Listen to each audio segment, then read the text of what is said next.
యేసుక్రీస్తు ప్రభువుల వారు ఒక గాడిద పిల్ల మీద కూర్చున్న విధానాన్ని ఇక్కడ మనం చూస్తాం కదా. గాడిద పిల్ల మీద కూర్చుండే విధానం చూస్తూ ఉన్నాం.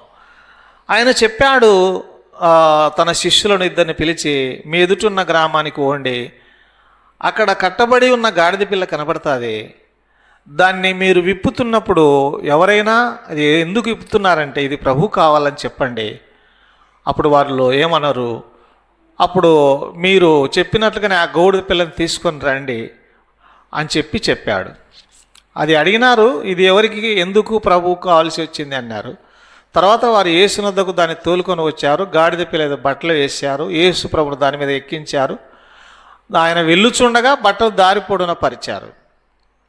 అట్లా అలాగున శిష్యుల సమూహం అంతా సంతోషిస్తూ ఉంది. అప్పుడు వారు ప్రభువును స్తుతించి దేవుని స్తోత్రము చేయసాగారు అని